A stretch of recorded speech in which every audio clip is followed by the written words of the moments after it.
Kobe, I've been knowing you for a long, long time. I've always wanted to ask you this question. We kind of have similar backgrounds. I'm from New Jersey. I know you're from the Philadelphia area. You moved to Italy. I was, hanging out in Germany as a youngster. How was it growing up in Italy? Did you live on a place that was with all Americans, or were you with Italian kids? Yeah, because we were also young. I was 6. My sister Shay was 7. My eldest Sheree was 8. And so we were just starting elementary school, basically. And so our parents just immersed us in Italian culture. So we were just surrounded by Italian kids. We were just learning the language as they were. So for us, it was full immersion. And there were no American bases. There was nothing. It was just straight Italian. So where did you get the killer instinct from as a basketball player? Because for me, I used to go on the Army base, and being the big kid, I used to have to play with the big guys. So they used to throw me around and beat me up. Where did you get your killer instinct from? Well, yeah, I think a lot of it had to do with isolation. Growing up over there and being the only African-American kid. Not being able to speak the language, I gravitated towards the game. And in that game, you find a lot of, you find solace in the game. And then when you play with kids that might not accept you because you're an outsider, but yet when we come to play the game, that's my chance to get vengeance on them for not accepting me. And that's where it kind of started developing. And throughout the course of my life, it's always been that. It's always been the outsider and having to come in and prove, or to seek some sort of vengeance when I play. Do you remember what you told me one day in the forum when I first met you? You said you were going to be the finish it for me. What, the greatest player of all time? Yes. You remember you told me that? No, but that sounds something. No, that sounds like something that I would say. you actually said that, and then you actually said, "I'm gonna be the Will Smith of the NBA." This was your really? year, and I was like, "All right, okay." Will Smith. Whatever you said. Yeah, times have changed. Yeah, now I've always had ambition. Another thing you told me as an 18-year-old, I'm gonna be better than Mike. So I knew it definitely drove you, and it's always gonna be those comparisons when somebody's come before you. And you do it to him. I mean, I don't know if you patterned the game after him or not. I don't know if you watched him in high school, but there was a lot of similarities. But I know that day you passed up Michael Jordan, I know you was probably riding in your car like. You know what, man? I thought I would be.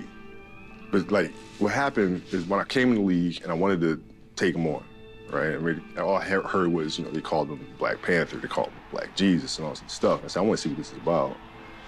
And, but what happened is that he wound up becoming a big brother to me. How you doing, man? I know where you're going. You gotta get up quick. If you knew where I was going, why you go for the fake? Mike, after you fake the ball, where else you gonna go? You left your feet. Yeah, but where else you gonna go? In the game, I go for you. I spun all the way around. I go for these ribs right here.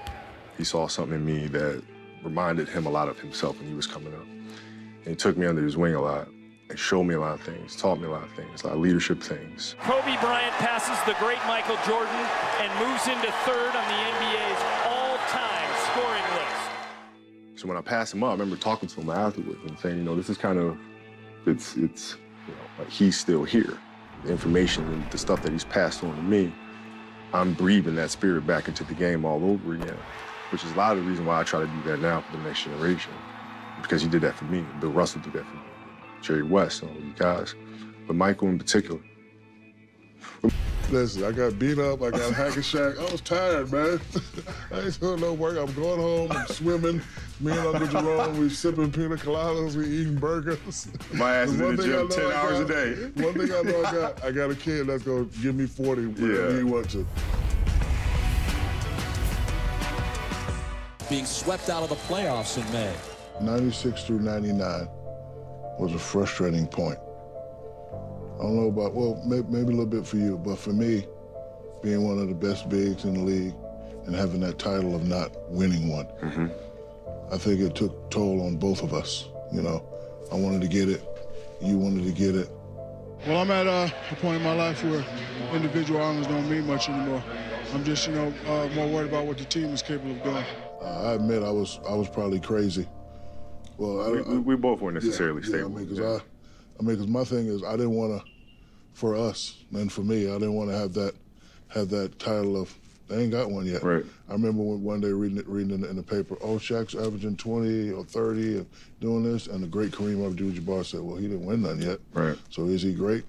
And that just kind of, yeah. You know. Well, I one thing that, you know, I understood was your necessity to have to win one. There was a lot of pressure.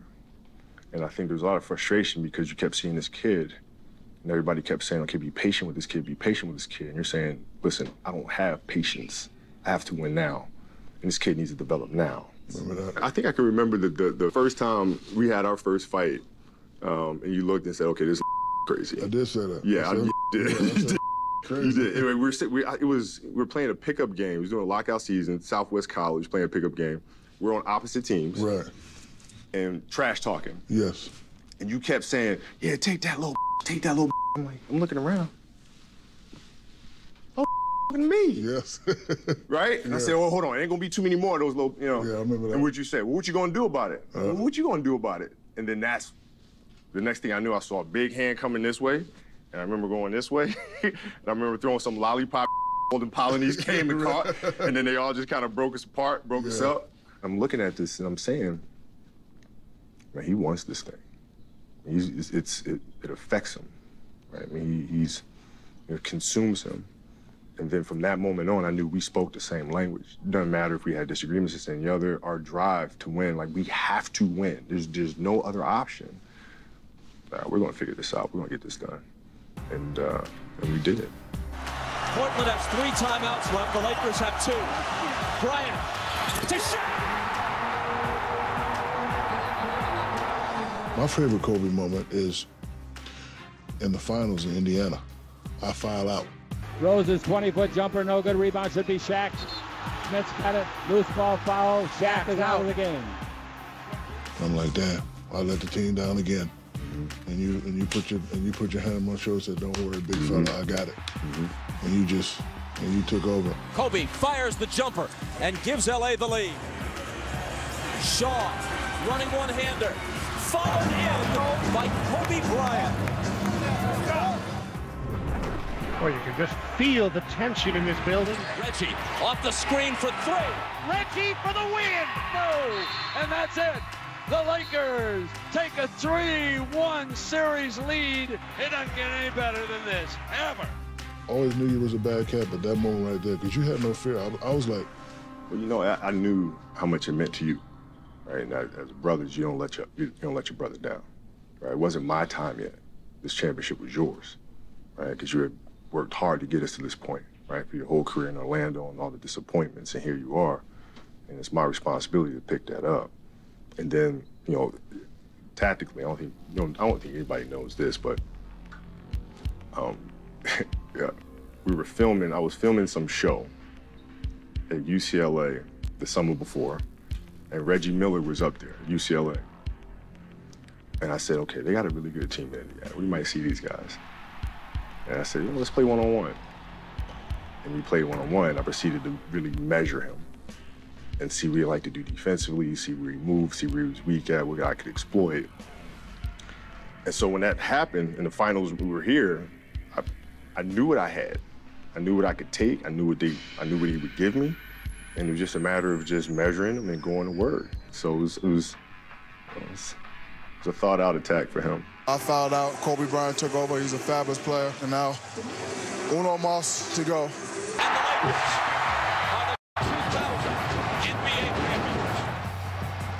the Lakers are the 2000 NBA champions. This is it, fellas. We work all year long for it, man. Shaq the man, most dominant player in the world. Finally got one. Damn.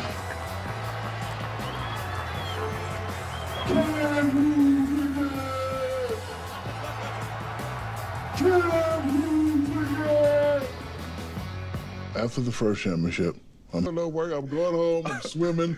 Me and Uncle Jerome, we sipping pina coladas, we eating burgers. My ass is in the gym 10 hours a day. One thing I know I got a kid that's gonna give me 40 whenever he wants to. So Rob is at the top of the key, he shoots it, and it goes in, and I'm like, everybody's going crazy. I'm like, oh, we just won. We won the game. But yeah, I was like, yeah, I'm glad he hit that shot. Angeles Lakers. Told you we were going to do it. I would love to be able to take our 01 team, match it up with the 91 Bulls team. So I know Michael feels like that was when he was at his best, 91 Bulls team. The 88 Lakers, or the 89 Lakers, before Magic got hurt. And roll the ball out and, we can play and see what happens. But unfortunately, we can't. So to be able to sit here and say we were the best and we were better is, what difference does that make? You ask us, of course we're the best. You ask Michael and Scotty, of course they're the best. You ask Magic and Cap, of course they're the best. What makes us the best is that no other duo had as many outside controversies as me and you had. Mm-hmm. That's why I always say we're the most enigmatic. Nobody can figure us out. Most controversial when it comes time to step on the court. Most dominant 1-2 punch, little, big, ever created in the game. And that's my reason. Scotty and Mike, they did their thing. Kareem and Magic always did their thing. They were always smiling and hugging, but me and you weren't always smiling and hugging. No, you know me. I'll always go to tactics first. And I'm trying to think, how would Phil and Johnny Bach handle what we're bringing, right, with you down low? Because they've never seen that before. What would they do with Luke Longley down? That wasn't Luke at the time. It was Bill Cartwright. That's barbecue chicken. Right. So how do you, that's always the question, right? And even with the Magic team and the Showtime Lakers and the speed and this, that, and the other, what people didn't understand, and the small ball that people play now, if you guys were playing today, you can't play that style today. And I'm saying, hold on, man. I don't think you guys really understand how much we control pace and tempo. Because with you down there, the game stops. You can't go anywhere. Because the defense has got to come down and get you. It stops them from running out. There's nothing you can do. There's no long rebounds. There's none of that going on. The game is always chopped up because you're drawing fouls all the time. And so I would love to see how they would deal with that. You remember playing against the Queens? I remember the game 4. 7 seconds. Bryant putting a move on Christie. Rebound O'Neal. Coming up short. Ori for the win. I got the rebound, and I didn't want to get hack a shot because I was playing hard. Quick. Right? I shot it so quick, and I don't want to go to the line down 1, and I missed by far. So I try to come back in real quick, right? I miss, I get it back. Body taps it out my hand. Robin's at the top of the key, he shoots it, and it goes in. I'm like, everybody's going crazy. I'm like, oh, we just won. Yeah, we won the game. I was like, I'm glad he hit that shot. I never asked Vlade this. No, I wish I thought to ask him this. I never asked him why the hell he slapped the ball away like that. Like, if you want to slap it up and out. Right? Put it up in the air. Like, he just smacked it out. And I shot it was like a bounce pass. Yeah. But you shot that. You did. Yes, you did. You did. Go up there in Game 7, we win. And my favorite moment that we ever had was on the bus leaving the arena, leaving Arco Arena. What we do? When we got there, people were mooning us. Uh-huh. So after the game, all of us put our ass on the window, and we mooned them. And the guy was like, and the guy was just looking at it. Thank God they have camera phones back then. I know, right? It would have been all bad. I remember that. That was my favorite moment, man. But I knew we were going to win that game because I could see you over there bouncing up and down. And I'm saying, I got to win the game. So I don't know if you noticed about me, but during the national anthem, I would always look at the other team and just see her make eye contact. So, on the land of the free. So I catch Vlade's eye, and Vlade does this. Looks down. I say, uh-oh. And then, I catch this Stojakovic, like, he puts his head down and says, oh, we got this game. But the thing about us, we didn't give a damn. We were playing.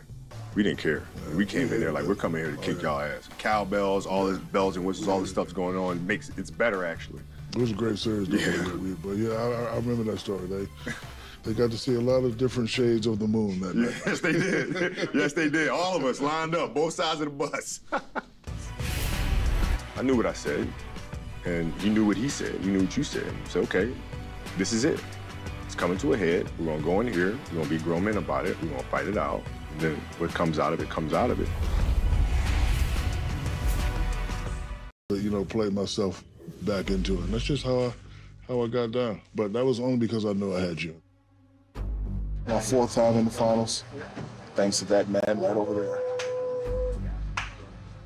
If I didn't have you, I would have probably, wore my body out, just try to get ready, just try to get it back again. But it worked out for us, though, because I came back and I wanted to do more, right? And I think you playing yourself in the shape throughout the course of the season gave me the opportunity to do more and to expand, to try different things and to push different things.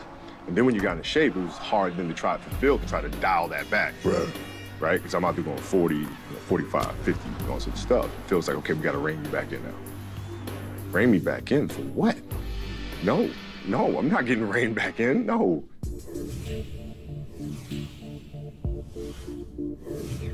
I remember watching Crazy Jim Gray. And Jim Gray, Kobe said, why should he have to, right? So, that was I couldn't drive to practice fast enough. This was me at my craziest. This is what I'm thinking. I'm going to drive to practice. We're going to fight. It's going to be awesome. May get beat to a pulp, but God, you know what? It's going to be a good one. It's going to be a good one. And that's what I came to practice, completely expecting that to happen. And I think B. Shaw might have calmed everybody down. He was waiting. He was waiting. No, the funny thing is, I saw the article the night before. Uncle Jerome usually meets me at the house so we can ride together. So he wasn't there, so I wanted to beat him anyway. So I left the house at 8. As soon as I get to the ring, he was like... I knew the fire that I lit. I knew what I said, and he knew what he said. You knew what you said. And you said, okay, this is it. It's coming to a head. We're going to go in here. We're going to be grown men about it. We're going to fight it out. And then what comes out of it comes out of it. And that's just is what it is at that point. They're just defined a little territory that's, their area. And I think that's kind of what you see in role playing a lot of times as a coach. You see guys want to have a space that they kind of define as, this is my area. Kobe's saying, don't talk about my game. I won't talk about yours. When people say whose team is it, what does that mean to you? Don't mean a damn thing to me. No, I'm just not figuring that out 20 years later. Yeah, don't mean a thing. Then it did, though. See, here's the thing. I never really understood that then.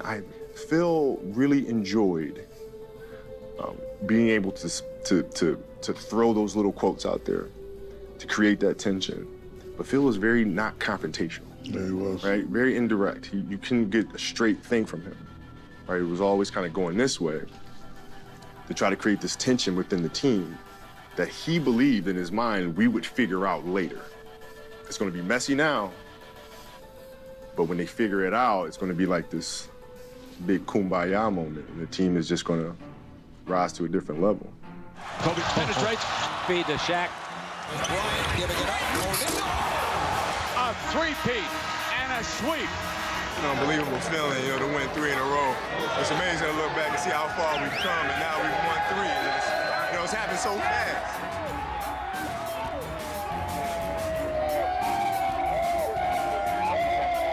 After the third one, now we can start working on 4. All the old pressures of they're not winning and that was gone. Fast forward a little bit. We come create a super team, Gary called, we make it back to the finals. Between the circles, snaps a pass to Rip. He'll step up, baseline left. But follows it up with a flush. The Pistons smash the Lakers in 5. On the Pistons thing, that's my fault because I didn't get us prepared to run our automatics. I didn't get Gary, I didn't get Carl, I didn't get the new guys on board enough to be able to execute properly. And we got to Detroit and it forced us to play our offense 94 feet and we weren't ready. And we couldn't do it and everything just capitulated from there. And that sits with me. That sits with me because we should have won that. Easily. Yep. Ben Wallace guarding me. That's ridiculous. See, what they did, the whole strategy was move the pressure up. Yeah. If you move the pressure up, it takes away Shaquille as a threat because now they have to harbor the ball up the court with pressure on the perimeter. So now that forces Shaq up. So now if he has to catch the ball at the top of the key for our automatics, he's not in the paint. Now that takes up all the seconds, all the time in the world to be able to trap him. Now you got to swing it. Now you're running late on clock. You got to force up a shot. And that was their whole plan. And I could have done a better job in leading us to counter it, man. It sucks. The Detroit Pistons have just shocked the Los Angeles Lakers.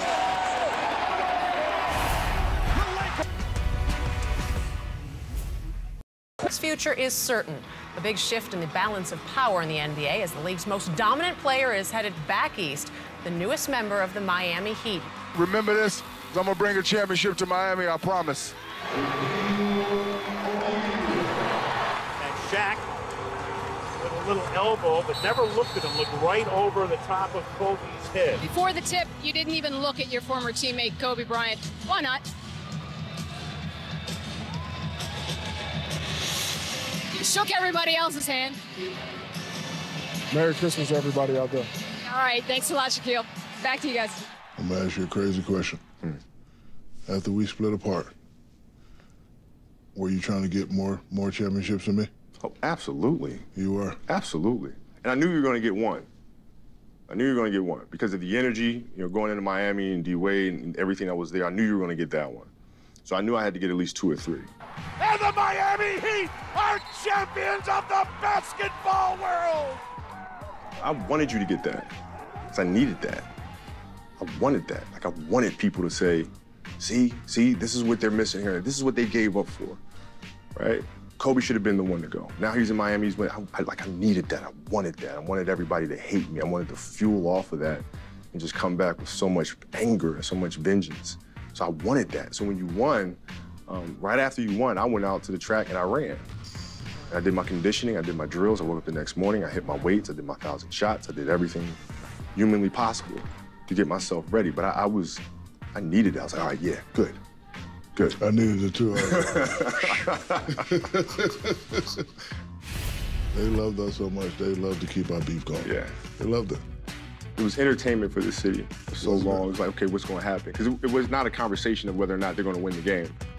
Yeah, it wasn't, that wasn't a topic of discussion. Yeah, it was like, okay, they're going to win tonight or, they're going to make the playoff. That was never the topic. It was always, okay, what are these two going to be like tonight?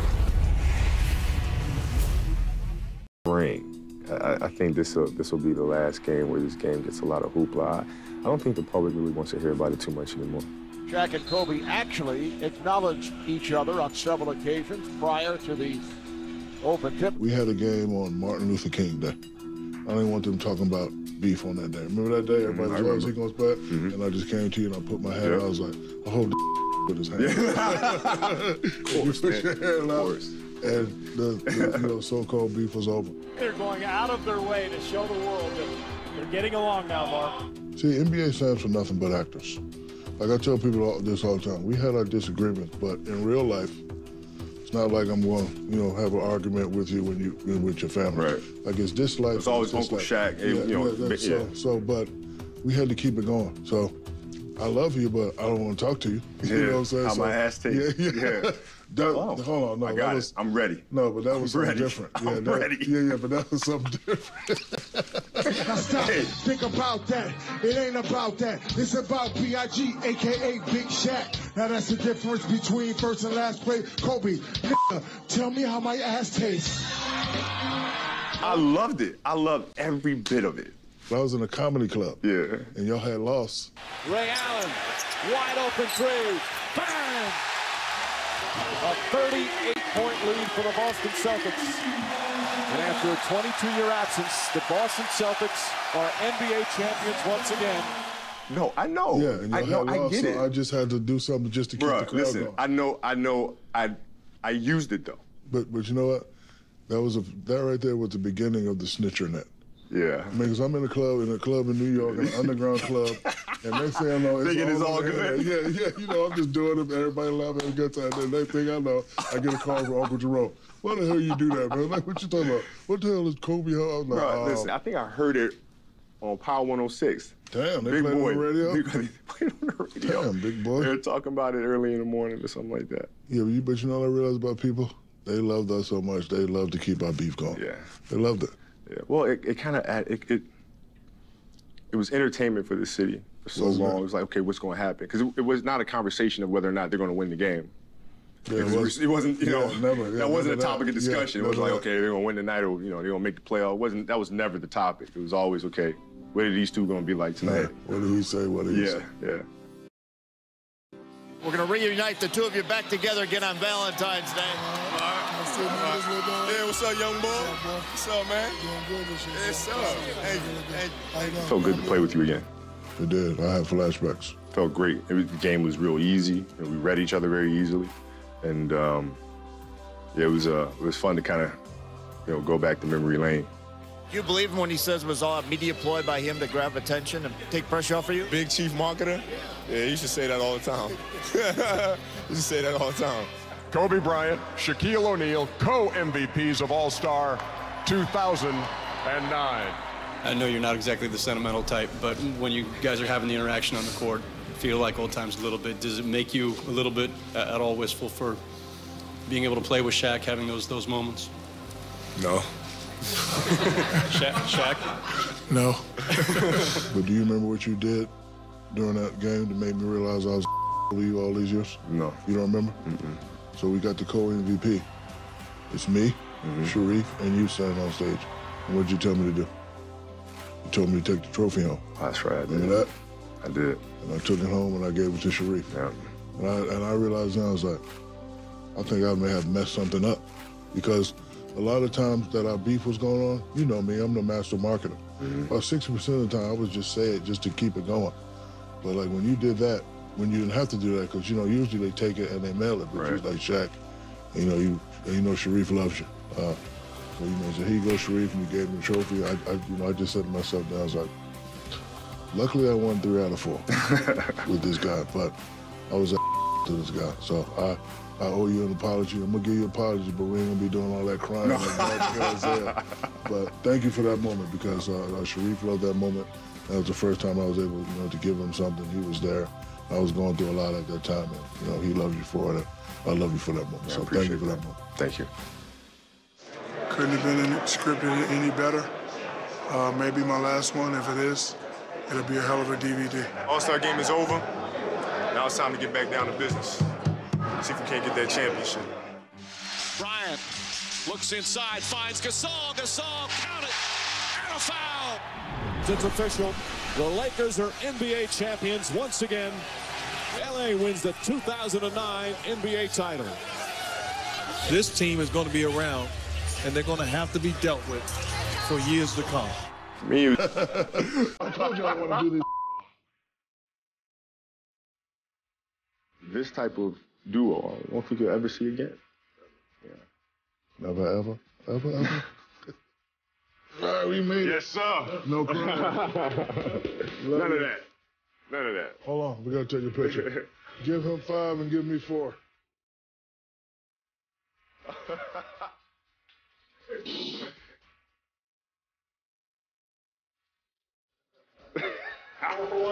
You get them all in the picture? Yeah.